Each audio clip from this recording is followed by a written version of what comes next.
The most common misconception that I hear from dietitians wanting to start and grow their own private practice is I feel like I just need a year or two of clinical experience before I get into private practice.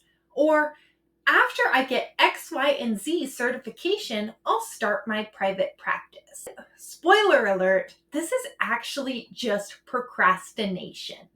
My name is Shena, and I'm a dietitian, and I have been owning and operating my private practice for the last decade. And I also help other dietitian private practice owners to grow and scale their one-to-one private practice, get credentialed with, and bill insurance. So today we're going to dig into why you don't need that whatever amount of years of clinical experience that you've got in your mind or any extra certifications. So the first thing that I want to start with is there are nutritionists or other nutrition providers out there killing it while you are stalling. I often like to joke that we should pursue our private practices like a nutrition expert with no credentials. You do not need more education. You have more than enough education.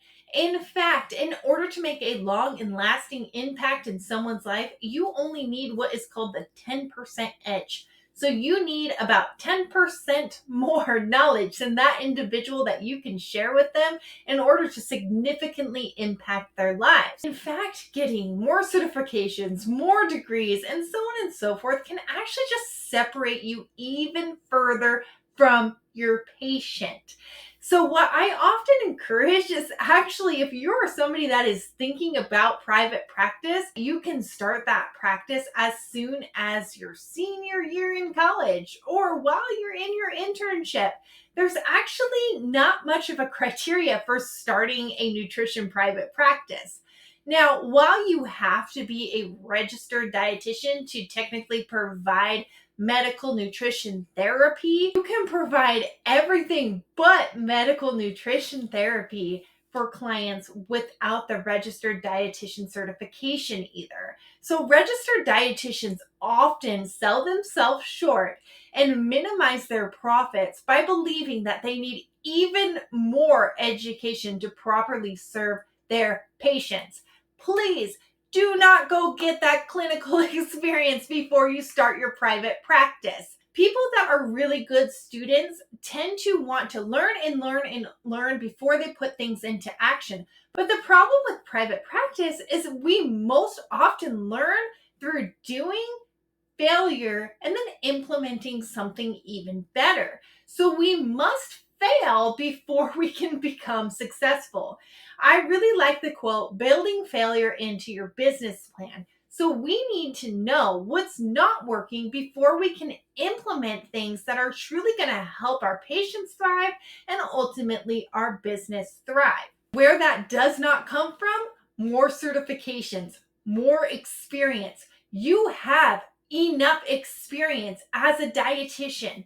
As a dietitian, unfortunately, however, many of us are type A thinkers. So we want to get everything perfect before we launch, which ultimately prevents us from launching in the first place and gaining that valuable experience of failure and learning what works and does not work for ourselves and our patients. So please, you have enough clinical knowledge. Please do not go get more clinical experience and do not get more certifications. That ultimately is not going to help your practice and it's not going to help your patients grow and thrive. Instead of going and getting some broad clinical experience, really kind of fine tune your niche. Figure out what you want to be the problem solver for and seek out expertise from other providers in your space on that very specific niche versus an overarching, more clinical experience. In fact, I believe that the more clinical experience you have, the less you're going to actually be prepared for what it takes to be thriving and successful in private practice. Your clinical knowledge is about 2% of what you're actually going to be doing in your private practice. The majority is going to be connection, marketing, social media management, etc. And so that's really where we need to grow our skills versus our clinical knowledge. I assure you, if you have a registered dietitian certification, you have more than enough knowledge to facilitate a long and lasting lifestyle change for that patient. So think like a nutrition provider versus a registered dietitian. Go forth fearlessly. Spoiler alert, in order to start a private practice, you actually don't need any type of special certification, including being a registered dietitian.